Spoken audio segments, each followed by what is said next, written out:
Bonsoir et bienvenue dans ce premier numéro de la saison 7-8 2024, votre émission sur l'actualité des JO de 2024 dans les Yvelines sur TV78. Voici le programme de ce 25 novembre 2021. L'Institut de santé Parasport Connecté, c'est le nom de ce site qui doit voir le jour au Mureaux en 2024 à l'occasion des Jeux paralympiques. Le projet se veut unique au monde pour accompagner les personnes en situation de handicap vers la pratique de sport de tout niveau. Le professeur François Genet, président de l'USPC Synergie, est notre invité. La discipline fait son entrée au programme olympique. Le breakdance sera l'un des sports additionnels de Paris 2024. Les épreuves se dérouleront place de la Concorde à Paris. Fort de cet engouement, le troisième Ultimate Battle Master se déroulait à Poissy en octobre. L'événement a pour ambition de devenir un tournoi préparatoire aux JO. Et puis en septembre et en octobre, les drapeaux olympiques et paralympiques sont passés par 2 fois à 50 ans en Yvelines, étape symbolique sur le territoire qui accueille 4 sites de Paris 2024. Et nous sommes désormais à 974 jours des Jeux Olympiques de Paris. C'est parti pour ce 7-8 2024.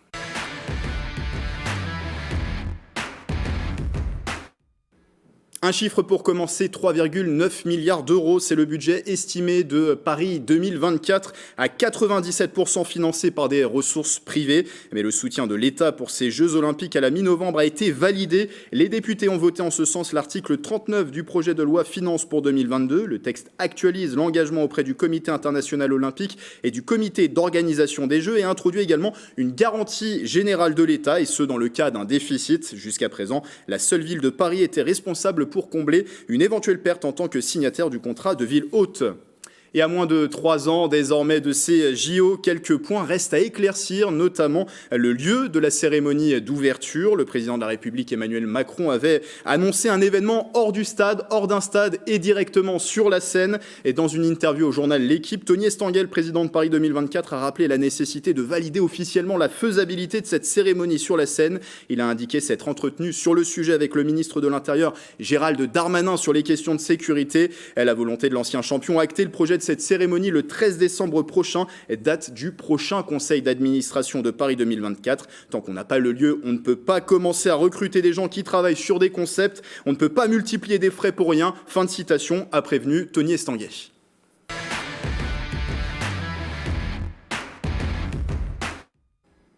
26 pays réunis durant 3 jours au gymnase des Pyramides à Voisins-le-Bretonneux du 9 au 11 novembre dernier. Le club Skipping a organisé le Ski Para-TT French Open, une compétition de tennis de table handisport avec des têtes d'affiche mondiales. Certains athlètes étaient même aux derniers Jeux paralympiques de Tokyo. Michael Elmidoro et Bichente Meyen-Santisteban. 26 pays réunis pendant 3 jours à Voisins-le-Bretonneux. Le club Skipping organise au gymnase des Pyramides le Sky Para-TT French Open, une compétition handisport avec des têtes d'affiche mondiales. C'est une première. On n'a pas fait de tournoi en France depuis 2014 où ça s'était pas très bien passé. Et en fait, avec Paris 2024, on devait faire un tournoi en France. Et là, c'est, on va dire, un des premiers tournois, sachant que je pense que si ça se passe très bien, les gens voudront revenir. Et là, il y a des très très bons joueurs. La compétition permet de proposer les 11 classes différentes présentes dans le tennis de table handisport. En tennis de table, il y a 11 classes différentes. Il faut bien comprendre que selon que nous sommes en fauteuil ou que nous avons un déficit mental, il ne se passe pas du tout la même chose derrière une table. Donc 11 classes différentes qui permettent de répartir ces joueurs de façon à équilibrer un petit peu les compétitions. En parallèle, pendant ces 3 jours de tournoi, le rendez-vous permet également à une vingtaine de classes de Saint-Quentin en Yvelines de découvrir le tennis de table handisport.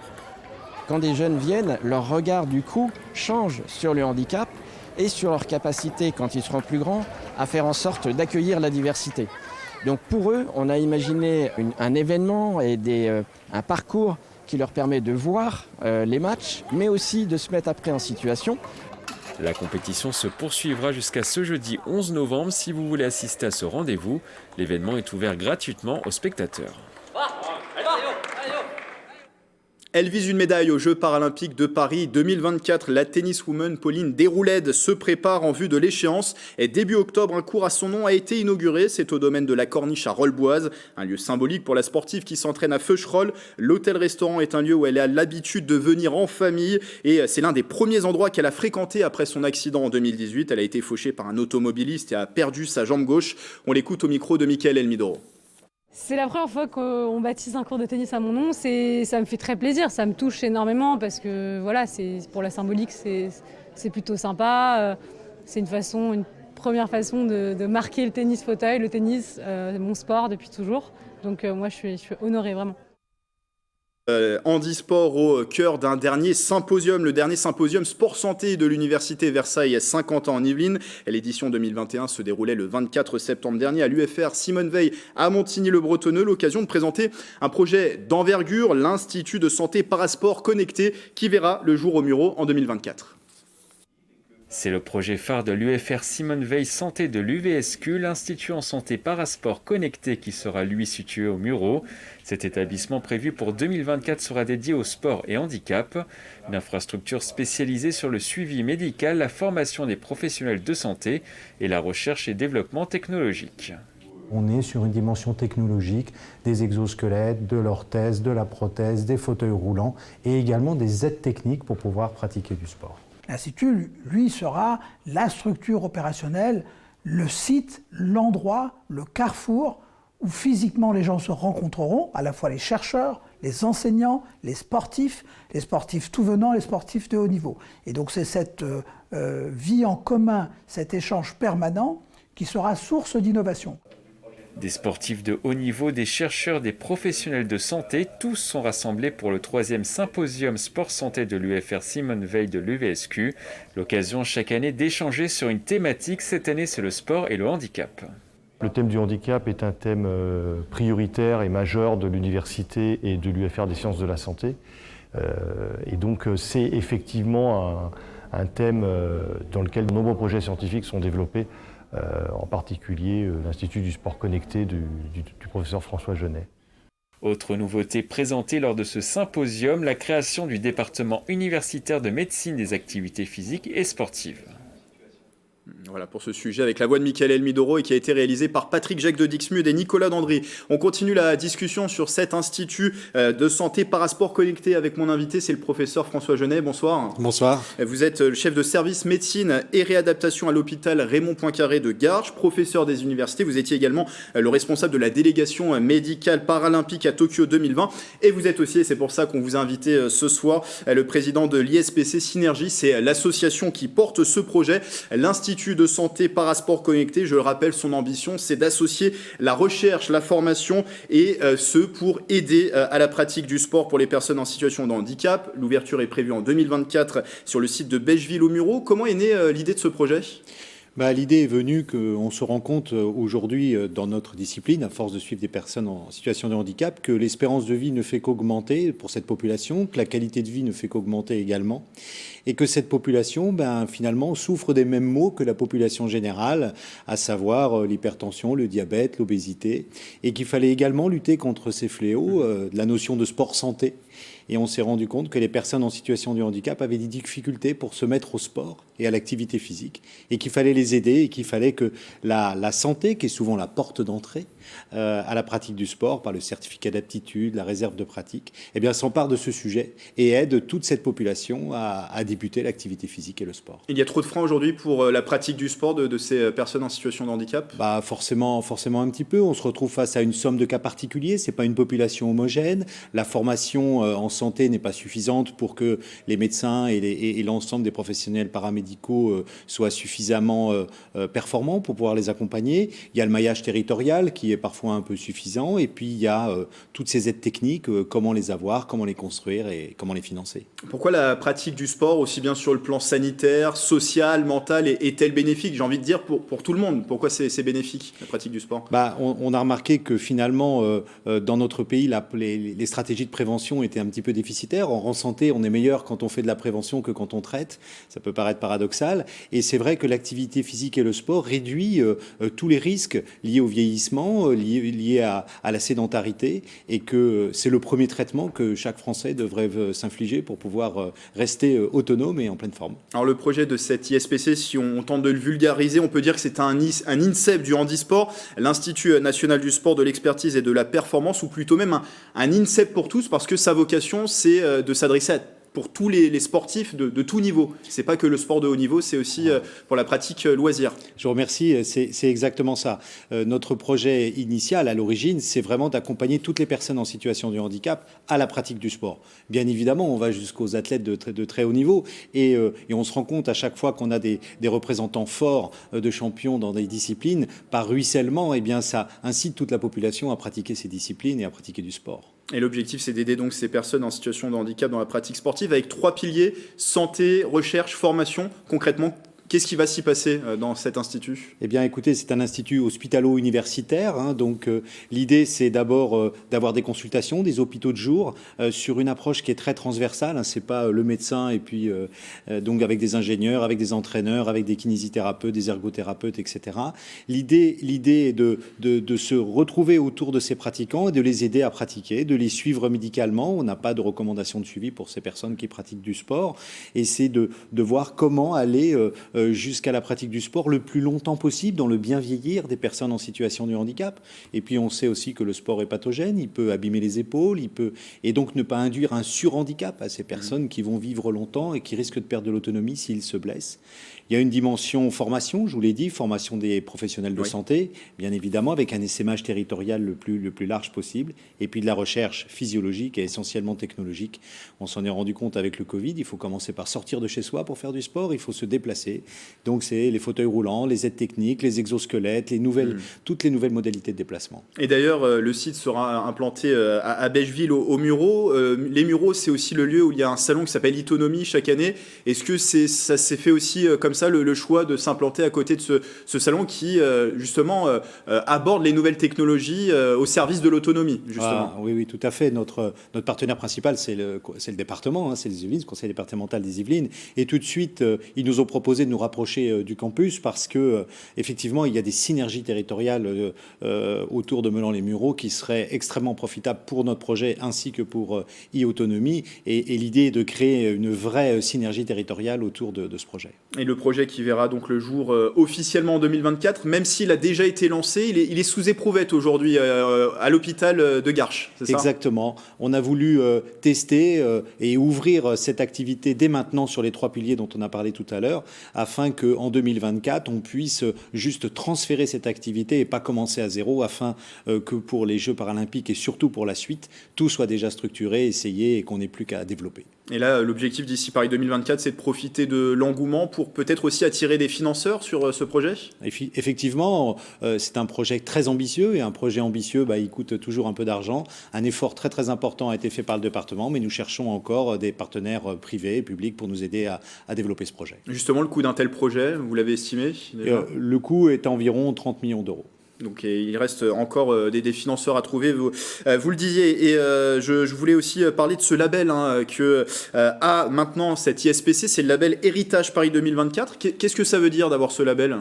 Écoutez, pour nous, effectivement, nous faisons partie des 170 mesures du plan Héritage Paris 2024. On est la mesure 39, pour être précis. Et c'est vrai que ça nous donne un label, une certaine crédibilité, et ça nous permet aussi d'accéder à ce formidable essor et autour des Jeux paralympiques et olympiques 2024. Moi, je l'ai vu à Tokyo. Vous allez voir, ça va être un événement extraordinaire, planétaire, et qui va porter notre département et la région, évidemment. Et c'est vrai qu'avoir ce label, ça nous fait participer à notre petite échelle à ce projet monumental et vraiment très enthousiasmant. Et le côté héritage veut dire forcément qu'il va se passer des choses fort heureusement après 2024, avec notamment sur place, il y a un projet d'incubateur de start-up justement pour travailler sur la recherche technologique, ce qu'on disait tout à l'heure. Vous avez raison, l'héritage c'est de pouvoir survivre et notamment faire tourner cet institut après les Jeux et avoir du sens pour tout le temps, qu'il ne s'arrête jamais et qu'il se développe. Et donc c'est vraiment ça l'objectif de Paris 2024. Merci François Genet d'être venu en plateau et je le rappelle, président de l'ISPC Synergie qui porte ce projet donc, l'Institut de santé Parasport Connecté qui doit voir le jour en 2024 au Mureaux et on suivra bien sûr avec attention les évolutions de ce projet. Le handisport qui disposera de 549 épreuves aux Jeux paralympiques de Paris 2024. Le programme de l'événement qui se déroulera du 28 août au 8 septembre a été dévoilé par le Comité international paralympique et le comité d'organisation. Une édition qui se veut davantage paritaire. 1859 femmes devraient faire partie de l'aventure sur les 4400 athlètes attendus dans moins de 3 ans en France.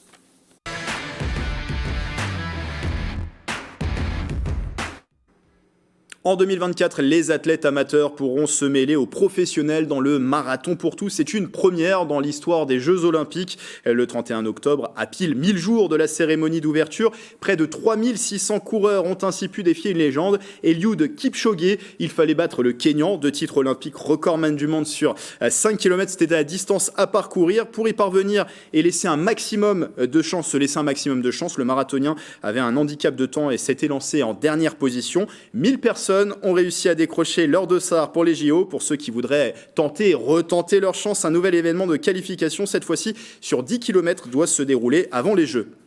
Un marathon qui, vous l'avez compris, se veut inédit et dont le tracé officiel n'a pas été encore dévoilé. Le départ sera donné du pont d'Iéna, c'est acté, et pourrait faire ensuite un passage dans les Yvelines, dans les Hauts-de-Seine, et notamment, c'est une rumeur qui a émergé, dans le château de Versailles. Au sein du parc du château de Versailles, le comité d'organisation réfléchirait sérieusement à un passage devant la demeure du Roi Soleil. Le parcours arriverait à la Cité Royale par Saint-Cloud, avant de passer par Viroflay et Meudon pour regagner Paris. L'épreuve est programmée le 11 août 2024, dernier jour de ces JO. Tout ça ne reste que des rumeurs, alors que cette information, elle, est avérée et confirmée. Florian Rousseau est le nouveau directeur du programme olympique de cyclisme pour Paris 2024. L'ancien pistard triple champion olympique aura pour objectif de faire performer cette équipe de France de cyclisme sur piste et de cyclisme en général en 2024. Une conférence de presse se tenait au siège de la Fédération française début novembre et on en parle avec Mickaël Elmidoro. Florian Rousseau est de retour à la Fédération française de cyclisme, 8 ans après avoir quitté son poste d'entraîneur national. Le pistard vient d'être nommé directeur du programme olympique par la FFC. Il aura pour objectif de partager son expérience internationale et son vécu sur les JO avec notamment 3 titres olympiques. Mon rôle, c'est d'animer, de coordonner en tout cas et de fixer un cap, notamment par rapport aux objectifs de réussite, donc de médailles aux Jeux en Paris 2024, d'identifier les besoins pour accompagner les entraîneurs, les acteurs de la perf et les athlètes. Florian Rousseau aura 2 ans et demi pour remobiliser un groupe France fragilisé après les Jeux Olympiques 2021 ratés, avec seulement 2 médailles de bronze en cyclisme, toutes disciplines confondues. La plus-value est vraiment de transformer l'essai lors des Jeux Olympiques. Pour ça, évidemment, il va construire son approche, il va la construire avec l'encadrement, il va mettre en place une équipe pour gérer tous les aspects qui lui semblent importants autour de la performance. C'est plein d'éléments qui viennent s'agréger les uns aux autres. Et c'est tout ce travail de construction qui doit l'amener à faire en sorte qu'à Paris 2024, on soit dans une configuration où on confirme finalement les résultats qu'on a dans les grands championnats internationaux. Ce mercredi 3 novembre, au Vélodrome national de Saint-Quentin en Yvelines, la Fédération française espère débuter une nouvelle ère avec peut-être à la clé plusieurs titres olympiques en 2024 sur le territoire yvelinois en BMX, cyclisme sur piste ou encore VTT. À Paris 2024 également, de nouvelles disciplines. Le breakdance sera l'un des sports additionnels du rendez-vous. Fort de cet engouement, la 3e édition de l'Ultimate Battle Master se déroulait en octobre à Poissy. Et l'événement a pour ambition de devenir un tournoi préparatoire au JO. Retour avec Vicente Merien Santisteban.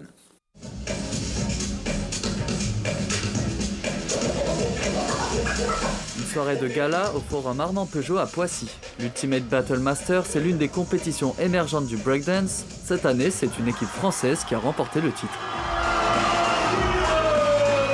C'était assez rude parce que c'était sur du temps, 8 minutes, 9 minutes, 10 minutes. Ça demande beaucoup de temps, beaucoup d'énergie. Surtout qu'on n'était pas préparé à ça, mais on a su quand même bien relever la pente et on a pu gagner cette compétition et on est très fiers de moi et mon équipe.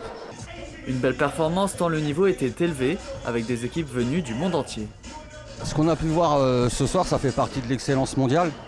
Que ce soit le continent européen, le continent africain, le continent américain. Voilà, ils étaient tous représentés, c'est actuellement ce qui se fait quasiment de mieux. Pour encadrer les athlètes, un jury de prestige. Le jury que j'ai choisi, c'est vraiment la crème au niveau des b-boys français.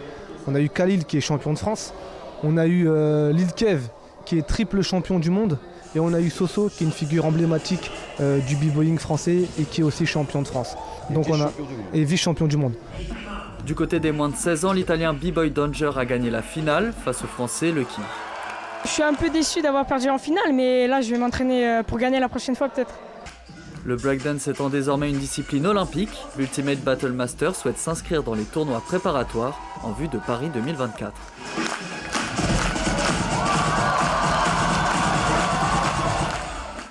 Alors à quoi va ressembler cette épreuve de breakdance au JO 2024 ? Et déjà pour le lieu, ce sera dans un stade ouvert, en plein cœur de Paris, une transformation temporaire de la place de la Concorde pour accueillir le break, mais aussi le BMX freestyle, le skateboard et le basketball, 3 contre 3. Après pour le format, ce sera tout simplement des battles, une épreuve femme, une épreuve homme, 16 b-girls et 16 b-boys, le nom des breakers, seront qualifiés. Ils s'affronteront en 1 contre 1 et devront enchaîner les figures en s'adaptant et en improvisant sur le son du DJ. Les athlètes seront départagés par un jury pour remporter le premier titre olympique de breaking d'ici 2024. Donc reste la sélection des sportifs. Les Jeux de Paris, ce n'est que dans 2 ans et demi, il va falloir faire preuve de patience encore. En attendant cette 33e Olympiade de l'ère moderne, la grande fête a déjà démarré avec de nombreux événements. En septembre, le Vélodrome national de Saint-Quentin en Yvelines accueillait le passage des drapeaux olympiques et paralympiques, l'occasion pour le public de rencontrer les athlètes tricolores. Les images de Mélanie Poquet. C'est génial de dire qu'on est quand même en train de représenter les Jeux Olympiques, c'est important quand même. Ah, c'est trop bien, c'est super bien que ce soit en France. On est impatient, on attend et on sera derrière l'équipe de France à 100%. Paris 2024, ce n'est que dans 3 ans et pourtant l'engouement est déjà présent. Athlètes et élus ont déambulé sur la piste du Vélodrome national. Dans leurs mains, les drapeaux des comités olympiques, paralympiques et de Paris 2024 qui faisaient étape à Montigny-le-Bretonneux ce 18 septembre. Le compte à rebours des Jeux en France a bien démarré. Ça veut vraiment dire que ça y est, on y est, on est le pays de l'olympisme, on est le pays du paralympisme. On a attendu longtemps, on a même attendu 1 an de plus à cause de la Covid. Des Jeux qui se dérouleront également sur le territoire saint-quentinois, Vélodrome, mais aussi Golf National à Guyancourt et la colline à Élancourt comme site olympique. L'agglomération se prépare. Qu'est-ce qu'il y a de plus beau que de réveiller l'envie, de donner envie à quelqu'un de se dépasser. C'est le top, c'est une fois en plus tous les siècles qu'on peut l'avoir. On est très fiers, je veux dire, pour Saint-Quentin, d'y être associé aussi directement. Cette cérémonie des drapeaux était le moment aussi de croiser les sportifs qui rêvent de Paris 2024. La paratriathlète Cécile Saboureau, les pistards Quentin Lafargue, Quentin Caléron, Timmy Gillion et Florian Grengbeau, tout fraîchement médaillé de bronze en vitesse par équipe. C'était l'occasion pour lui de fêter avec le public présent. Vu que sur Tokyo on n'avait pas forcément de public, ça montre qu'on est soutenu et c'est juste fou. Et j'ai envie de dire, depuis le retour en France, c'est là qu'on se rend compte de vraiment ce que sont les Jeux Olympiques. Et on se rend compte que c'est quelque chose qui touche tout le monde, qui touche vraiment tout le pays. Donc vraiment content, vraiment fier de pouvoir partager tout ça. Les drapeaux olympiques doivent circuler dans une 30aine de villes en France. Prochaine étape dans les Yvelines le 16 octobre sur la colline d'Élancourt. Et effectivement, les drapeaux olympiques et paralympiques sont passés 1 mois plus tard de nouveau par Saint-Quentin en Yvelines le 16 octobre à Élancourt. La ville accueillera sur sa colline les épreuves de VTT en 2024. Les 3 étendards officiels ont été présentés au stade Guy Boniface en compagnie de Thierry Ray, ancien champion olympique de judo, mais aussi de sportifs élancourtois, le pistard Quentin Lafargue, Maïva Amadou, championne du monde de boxe, et Cécile Saboureau, athlète handisport. Une cérémonie pour célébrer l'esprit olympique. Et pour les territoires hôtes de ces épreuves qui auront notamment maintenant la tâche de faire monter l'engouement d'ici à 2024, eh bien, il y a des événements aussi qui vont se dérouler jusqu'à ces Jeux Olympiques, notamment autour de sports moins connus, moins grand public en apparence, le golf, notamment à Saint-Quentin-en-Yvelines. La discipline prendra ses quartiers au Golf National, théâtre de la Ryder Cup 2018. Le 22 octobre dernier, le site a accueilli l'édition 2021 de la Golf Experience, un rendez-vous proposé par l'agglomération à destination des petits et grands avec des sessions en nocturne. Le reportage de Bichente Merien Santisteban. Non, j'en avais pas déjà fait, mais oui, j'aime bien. Des initiations pour découvrir le golf. Au fur et à mesure que la nuit est tombée, le practice de l'oiselet du Golf National de Saint-Quentin en Yvelines s'est rempli pour la Golf Experience. Quand ma mère elle m'a dit qu'il y avait un truc de golf, je me suis dit c'est l'occasion d'essayer. Là j'ai essayé et j'aime beaucoup. L'objectif c'est de venir entre amis, en famille. Les familles ou les amis qui sont débutants vont pouvoir s'amuser avec un espace dédié aux enfants, différents ateliers. On a des bénévoles qui encadrent différents ateliers où on va décomposer les différents coups. Et comme ça, le débutant va pouvoir, au travers de la soirée, découvrir les différentes facettes du golf, que ce soit du putting, du long jeu sur le practice ou des exercices d'approche. Pour les joueurs les plus confirmés, des outils d'analyse de swing, un concours et un parcours insolite en nocturne avec des balles phosphorescentes. C'est une première, donc c'est un parcours de nuit. On n'a jamais tapé de nuit et ça change quand même beaucoup. Les impressions sont plus les mêmes. Et le parcours, on va le découvrir. Je crois qu'il y a 3 trous. J'espère qu'on va s'améliorer au fil des trous. Après une précédente édition au golf Isabella de Plaisir et une future au Blue Green de l'île de loisirs de Saint-Quentin en Yvelines, la Golf Experience devient un rendez-vous récurrent du territoire. C'est un rendez-vous récurrent et il est d'autant plus important cette année que nous sommes à 3 ans maintenant des Jeux Olympiques de Paris 2024 et qu'à Saint-Quentin-en-Yvelines, nous accueillerons la compétition de golf de Paris 2024 ici tout à côté sur le golf national. Ce que l'on veut montrer aujourd'hui, c'est que le golf, c'est accessible à tous, y compris pour des petits budgets. Il faut casser ces images qui sont d'une autre époque. Plus de 300 personnes se sont rendues à l'événement de ce vendredi 22 octobre. L'organisation a même dû ajouter un second parcours en nocturne en raison des nombreuses demandes sur l'activité. Voilà, c'est la fin de ce numéro de 7-8 2024. Merci de l'avoir suivi. On se retrouve dans 3 mois pour une prochaine émission. À bientôt sur TV78.